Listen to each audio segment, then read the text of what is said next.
દેવભૂમિ દ્વારકા જિલ્લાના ખંભાળિયા તાલુકાના સલાયામાં 400થી વધુ માછીમારો હડતાળ પર ઉતર્યા। માછીમારો દ્વારા ફિશરીઝ વિભાગના 35 જેટલા નિયમોનું પાલન નહીં થતા હડતાળ પર ઉતર્યા। બોટ માલિકો દ્વારા નિયમોનું પાલન નહીં થતા પોલીસ દ્વારા બોટ માલિકો સામે કાર્યવાહી કરવામાં આવતી હોવાની સાગર ખેડૂતોએ વિરોધ દર્શાવ્યો। સરકાર દ્વારા નિયમોમાં ફેરફાર કરવામાં નહીં આવે તો આગામી દિવસોમાં માછીમારો દ્વારા ઉગ્ર વિરોધ નોંધાવવામાં આવશે। રિપોર્ટર ઘનશ્યામસિંહ વાઢેર, ટીવી7 લાઈવ ન્યૂઝ, દેવભૂમિ દ્વારકા। મારું નામ સતીકાતમ જસરાયા છે અને હું સલાયા સહકારી માછીમાર મંડળીનો પ્રમુખ તરીકે ફરજ બજાવું છું। ફિશરીઝ ગવર્મેન્ટે માછીમારોમાં એટલા કાયદા અમલવારીમાં રાખ્યા છે કે એ કોઈ પણ કાયદો માછીમાર પૂરું કરી શકશે નહીં। અત્યારે હાલમાં 30 કે 36 કાયદા ફિશરીઝ ગવર્મેન્ટે બહાર પાડ્યા છે માછીમારો માટે। માછીમારો જે સાધન અમુક વસ્તુ લઈને મૂક્યા છે બોટમાં, પણ એ ખારાશના કારણે બાટલા આગ ફાયર સેફ્ટીના બાટલા હોય છે એ બધા કટ ખાઈ અને સડી ગયેલ છે। હવે 12 મહિના એને રિન્યુ કરાવવાનું હોય તો રિન્યુ પણ માછીમાર કરાવી શકશે નહીં, એટલો બજેટ નથી ને એ બાટલો માછીમારના હિતમાં કોઈ કાયદો ફિશરીઝ તરફથી લાવવામાં આવ્યો જ નથી, તે છતાંય પણ પોલીસ દ્વારા કાયદો અમલવારીમાં લેવામાં આવે છે। હવે માછીમારો કાયદાના વિરુદ્ધમાં એટલા કંટાળી ગયા છે કે એની માછીમારી બંધ કરી અને પોતાનો ધંધો રોજગાર બધું બંધ કરીને બેઠા છે હડતાળ ઉપર।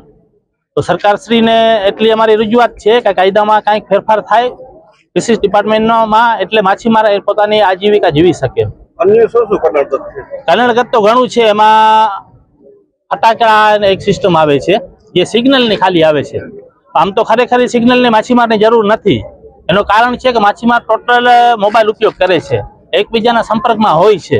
કોઈ પણ એવો બનાવ બને એટલે માછીમારને મોબાઈલથી કોન્ટેક્ટ કરી શકે। બીજા નંબરમાં VHF હોય છે માછીમારની બોટમાં, એના થ્રુ કોઈ પણ માણસને એ કોન્ટેક્ટ કરી શકે છે।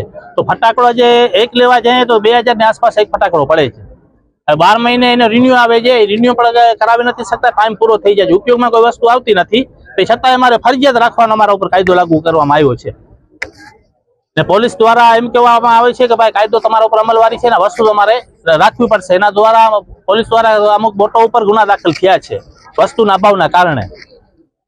તો અમે કાયદાના વિરુદ્ધ અને અમારી માછીમારીની રોજગારી બજાવવા માટે અમે બેઠા છીએ હડતાળ ઉપર। અત્યારે કેટલી બોટ સંચાલકો હડતાળ ઉપર બેઠા છે? હડતાળ ઉપર બેઠા છે એટલે ટોટલ બોટના માલિકો આજે બેઠા છે। સલાયાની અંદાજે 800 થી 850 બોટ છે અને બધા માલિકો અત્યારે હાલમાં બેઠા છે। હજી ફરજ પડશે તો એના આખા કુટુંબ ફેમિલીને બધાને અમે હડતાળ ઉપર બેસાડશું સલાયામાં। વહેલી તકે અમારો જ્યાં સુધી નિકાલ નહીં આવે ત્યાં સુધી અમારી હડતાળ યથાવત રહેશે સલાયાની અંદરમાં। જી, હું સલાયા માછીમાર મંડળથી શ્રી કાસમભાઈ સુમાર પાલાણી બોલું છું। અત્યારે અમારા પ્રમુખ ભાઈ સિદ્દીકભાઈ અમને બોલાવ્યો અને અમે બધા હડતાળ ઉપર બેઠા છીએ। આ સલાયા મચ્છી મંડળ તરફથી જે ફિશરીઝ સરકારને 3-4 વસ્તુ જોઈએ છે। એક ફટાકીઓ આવે સિંગલત દેવાનો, તે પછી એક બાટલો આગ ઉજાવવાનો, તે પછી એક હુક્કો જોઈએ છે। એ વસ્તુ 12 મહિને ખરાબ થઈ જાય, પછી એમાં બિલમાં રિન્યુ આવે, એ રિન્યુ કરાવવા અમે 110 કિલોમીટર ઓખા જવું પડે અમારે રિન્યુ કરાવવા, ત્યાંથી બદલવા। એ ઓફિસ અમને સલાયા જોઈએ જ અગર એને રાખવું હોય।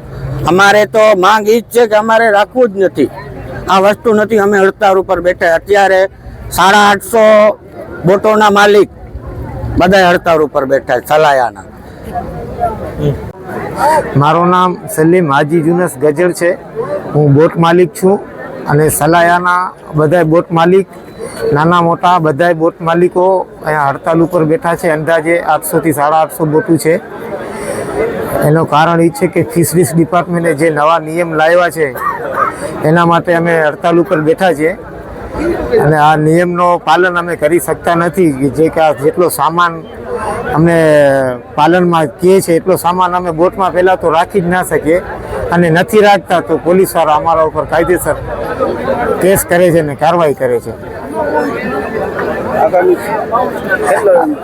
આગામી અત્યારે અમે અમારા લોકો બધા 700-750 જેટલા બેઠા છે હડતાલ ઉપર અને જો જરૂર પડશે તો અમે અમારા ઘરનાઓને બધાને લઈને રોડ ઉપર બેસશું હડતાલ ઉપર। કેટલા દ્વારા કેસ કરવામાં આવે છે? પોલીસ દ્વારા।